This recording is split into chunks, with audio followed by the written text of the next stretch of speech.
कश्मीर एक ऐसा मुद्दा जो कभी हेडलाइन से गायब नहीं होता और आज एक बार फिर कश्मीर को लेकर भारत और पाकिस्तान के बीच सियासी गर्मी बढ़ती नजर आ रही है। वजह बने हैं पाकिस्तान के प्राइम मिनिस्टर शहबाज शरीफ, जिन्होंने पाकिस्तान ऑक्यूपाइड कश्मीर के असेंबली से एक बहुत बड़ा और सीधा बयान दे दिया, Kashmir will become a part of Pakistan. अब सवाल ये है, क्या ये सिर्फ एक रूटीन पॉलिटिकल स्पीच है या फिर इसके पीछे कोई गहरी स्ट्रेटेजी छुपी हुई है? चलिए पूरी बात स्टेप बाय स्टेप समझते हैं। ये बयान आया कश्मीर सॉलिडेरिटी डे के मौके पर। इस दिन पूरे पाकिस्तान में रैलीज निकाली गईं, सेमिनार्स हुए और शहबाज शरीफ खुद मुजफ्फराबाद यानी पाकिस्तान ऑक्यूपाइड कश्मीर असेंबली में मौजूद थे।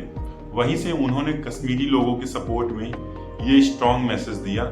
स्पीच के दौरान शहबाज शरीफ ने कहा, मैं यहाँ कश्मीरी भाइयों के साथ एकजुटता दिखाने आया हूँ, और फिर बिना किसी डिप्लोमेटिक घुमाव के उन्होंने कह दिया, Kashmir will become a part of Pakistan. यही एक लाइन है जिसने भारत पाकिस्तान के बीच पुराने तनाव को फिर से जिंदा कर दिया है। शहबाज शरीफ यही नहीं रुके, उन्होंने पाकिस्तान के फाउंडर मोहम्मद अली जिन्ना का हवाला देते हुए कहा, जिन्ना ने कश्मीर को पाकिस्तान की जुगलगर वेन बताया है। उनके मुताबिक आज भी पाकिस्तान की फॉरेन पॉलिसी की बुनियाद इसी सोच पर टिकी हुई है।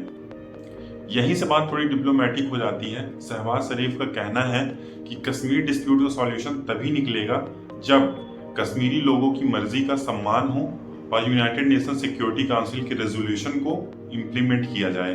यानी पाकिस्तान अपने पुराने स्टैंड से एक इंच भी पीछे हटता नजर नहीं आ रहा है। दिलचस्प बात यह है कि शहबाज शरीफ ने शांति की भी बात की।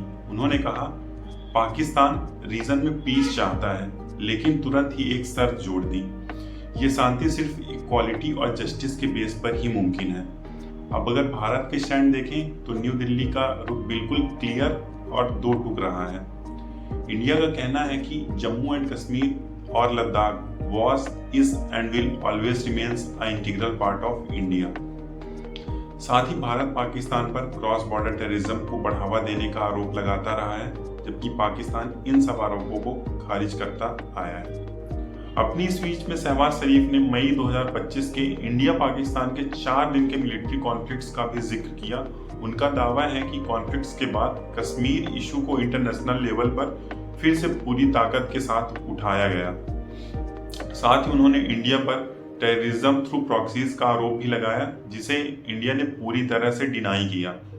अब इस स्पीच का सबसे सेंसिटिव और कंट्रोवर्शियल हिस्सा तब आया जब शहबाज शरीफ ने कश्मीर और फलस्तीन को एक ही कॉन्टेक्स्ट में जोड़ दिया। उन्होंने दोनों को जस्टिस और सेल्फ डिटर्मिनेशन की लड़ाई बताई। इस दौरान बुरहान वानी, सैयद अली गिलानी और यासीन मलिक जैसे नाम लिए गए, जिसके बाद ऑडियंस में जोर जोर से नारे और तालियां सुनाई दी।